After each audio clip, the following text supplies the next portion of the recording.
Bonjour à tous.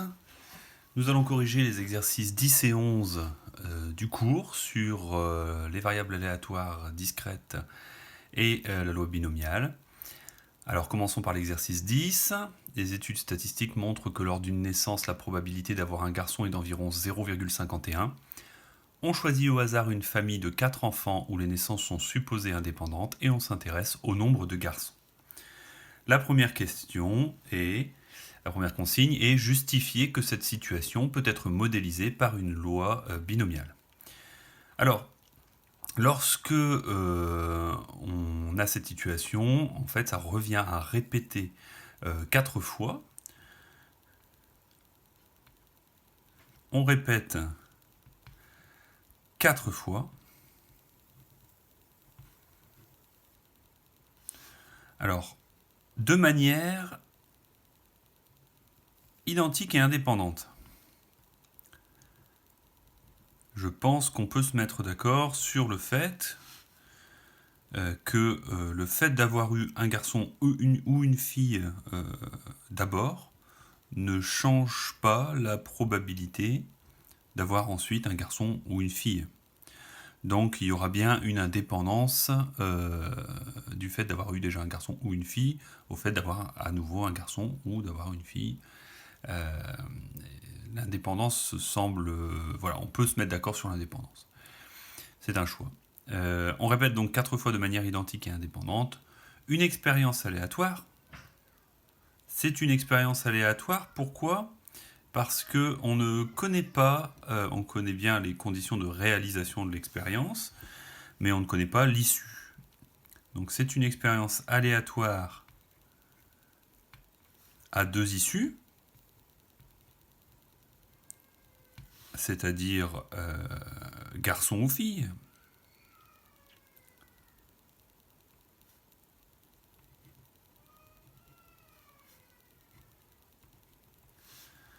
Dont la probabilité de succès, alors ici on va choisir comme succès le fait d'avoir un garçon. Ce n'est pas connoté, c'est un choix. La probabilité de succès est P égale 0,51.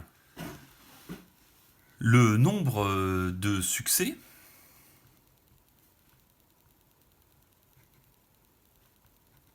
je vais choisir de lui donner un nom. Je l'appelle X. C'est une variable aléatoire.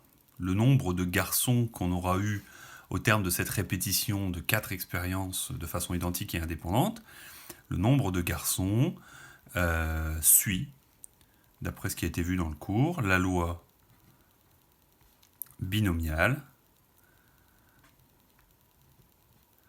de paramètres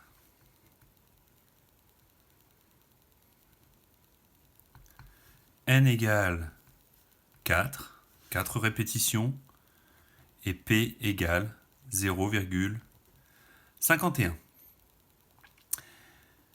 On note ça aussi de cette façon. C'est une autre façon de dire la même chose. X, d'écrire quelque chose qui veut dire la même chose. X suit la loi BNP. Voilà la justification que cette situation peut être modélisée par une loi binomiale.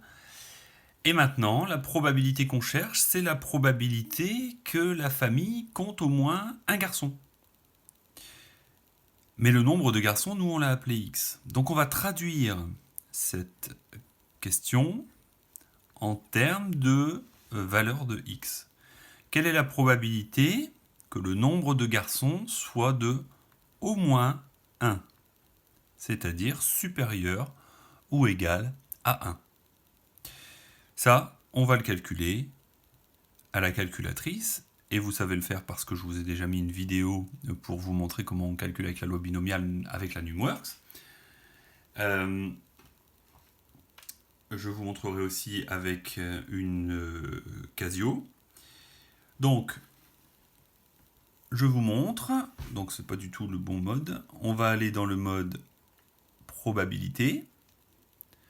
Ici, dans Donc j'ai appuyé sur retour parce que j'étais dans la loi normale, que vous ne connaissez pas encore.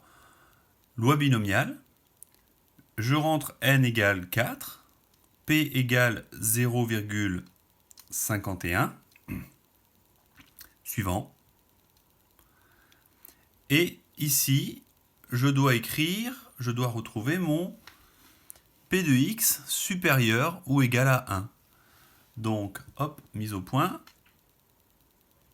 Je viens là sur le petit diagramme. X supérieur ou égal à 1, je le trouve ici, avec la partie de la sous-courbe, de l'aire sous-courbe assurée qui se trouve à droite, au moins 1. Et je viens ici rentrer la valeur 1. J'obtiens une probabilité de 94,2% d'avoir au moins un garçon en ayant une famille de 4 enfants. Environ 0,942, c'est la probabilité d'avoir au moins un enfant en ayant 4 enfants. Je ne sais plus ce que j'ai dit, d'avoir au moins un garçon en ayant 4 enfants. Passons à l'exercice 11. Statistiquement, on observe que 2% des personnes sont gauchères. Calculez la probabilité que sur 35 personnes, il y ait plus de 3 personnes gauchères. Alors, on aurait pu le faire tout à l'heure aussi, et rien n'empêche de se dire qu'on pourrait faire un arbre en disant que la première personne est soit gauchère, soit non gauchère, et que la deuxième personne, donc ici avec une probabilité de 0,02, ici une probabilité de 0,98, la deuxième personne est soit gauchère, soit non gauchère, soit non gauchère, avec la même probabilité, parce qu'il n'y a pas de raison, quand on prend les gens, et on prélève les gens au hasard, d'influer sur la probabilité de façon sensible en tout cas, de tomber sur un gaucher, dans la mesure où on considère qu'il y a énormément de personnes en présence. Si vous retirez un gaucher, ça change très faiblement la probabilité d'avoir à nouveau quelqu'un qui est gaucher, et donc on fait comme s'il y avait vraiment une indépendance, c'est-à-dire que les probabilités étaient toujours les mêmes. Le problème, c'est que mon arbre ici va être un arbre à 35 étapes. Et 35 étapes, ça va donner, au bout, combien d'extrémités ? Mettez sur pause et essayez de calculer le nombre d'extrémités qu'il y aura à cet arbre si je le fais entièrement avec 35 prélèvements d'une personne pour voir si elle est gauchère, qui peut être gauchère ou droitière. Combien d'extrémités au total il y aura à cet arbre ? Mettez sur pause. Voilà, vous avez eu le temps d'y réfléchir. Alors, il y a 2 fois 2 fois 2 fois 2 fois 2 fois 2 fois 2 fois 2 fois 2 fois 2, 35 fois, c'est-à-dire 2 à la puissance 35. 2 à la puissance, alors la puissance elle se trouve ici sur la Numworks. 2 à la puissance 35, c'est-à-dire 3 10 puissance 10, c'est-à-dire environ 34 milliards d'extrémités à cet arbre. Il est hors de question que je le dessine. C'est pas la peine de toute façon puisque j'ai un outil à ma disposition qui est la loi binomiale. Alors, j'ai pas besoin de faire l'arbre parce que tout ce qui compte, c'est qu'à chaque fois il y a 2 issues et que les probabilités reportées sont toujours les mêmes. Donc on est bien sur une répétition de manière identique et indépendante 35 fois de manière identique et indépendante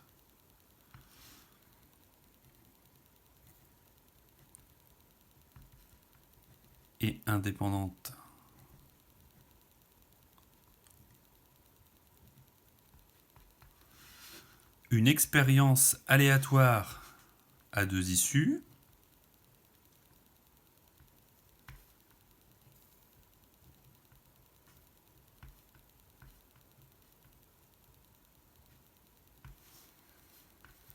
dont la probabilité de succès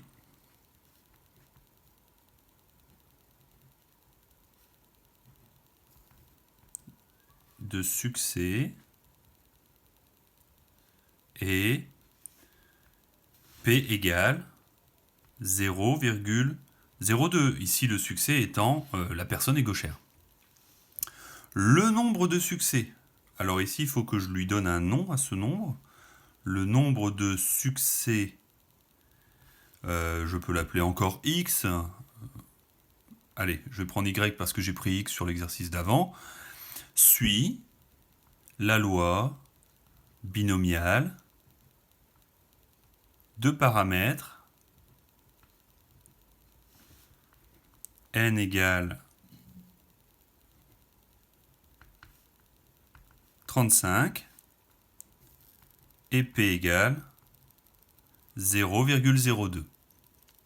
On note ça aussi, Y suit la loi binomiale 35, 0,02.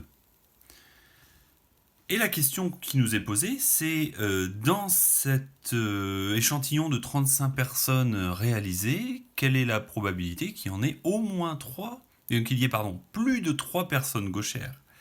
Comment est-ce que ça se traduit avec la variable aléatoire Y? Ce qu'on cherche à calculer, c'est la probabilité que le nombre de gauchers dans cet ensemble, dans cet échantillon de 100 personnes, soit plus de 3. Plus de 3, ça se note comme ça, avec une inégalité stricte. 4, c'est plus de 3. 3, ce n'est pas plus de 3. Donc il faut bien que je prenne des valeurs de y qui soient strictement supérieures à 3. Est égal à... Le problème, c'est que ma calculatrice ne me donne pas la possibilité de calculer des probabilités avec des inégalités strictes comme ça. Donc, dans ce cas-là, ce que je fais, c'est que je traduis cette inégalité par une autre qui utilise une inégalité large. Et donc ici, y est supérieur ou égal à quoi? Qu'est-ce que je vais mettre comme nombre ici? Je vous laisse mettre sur pause pour essayer d'y réfléchir. Ici donc, si y est strictement supérieur à 3, il vaut au moins 4. Et donc, il ne me reste qu'à aller dans le mode binomial de la calculatrice. Donc, on y va. Probabilité. OK. Binomial. N égale 35. P égale 0,02. Et je veux, moi, calculer la probabilité que y soit supérieur ou égal à 4. Donc, je viens ici dans l'onglet pour le choix du sens de l'inégalité.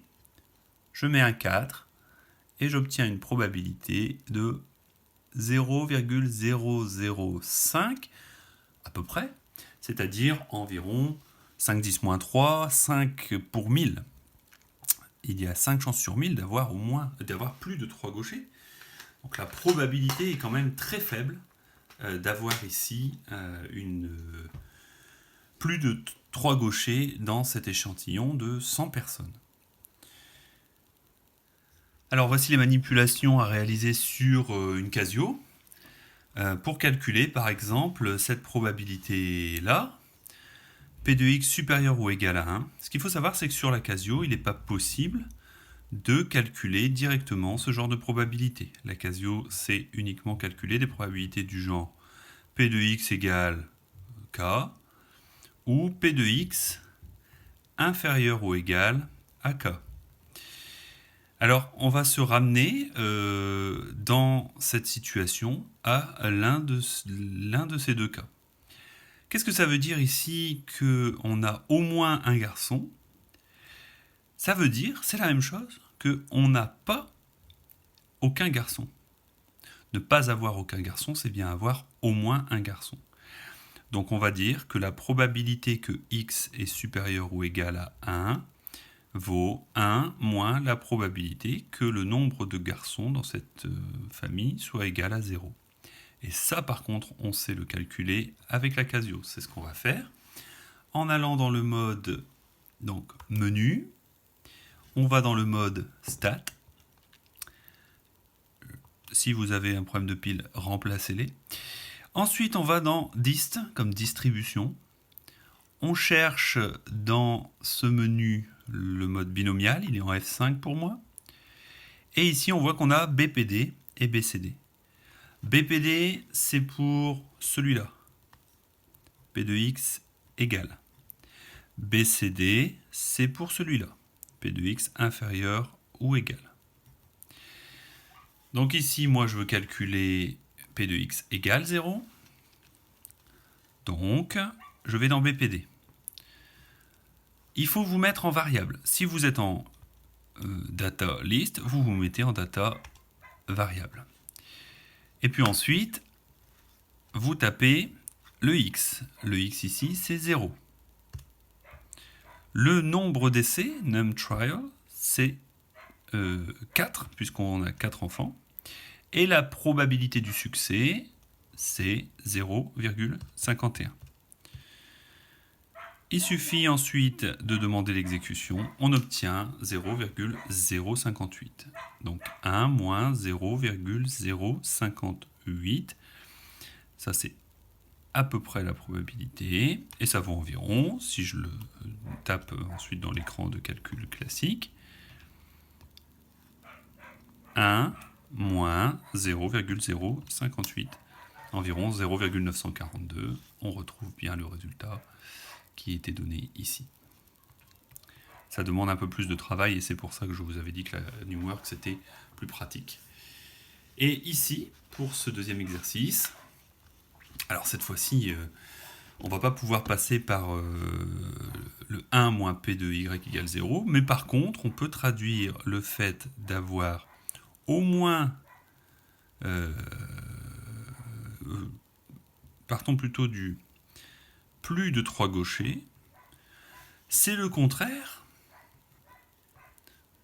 Et donc la probabilité de l'événement contraire, c'est 1 moins la probabilité de l'événement.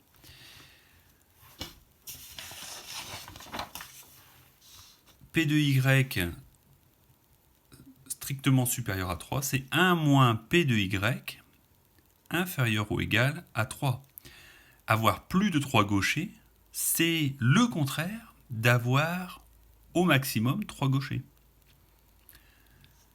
Et donc, cette fois-ci, je peux calculer cette probabilité avec la Casio en utilisant le mode BCD.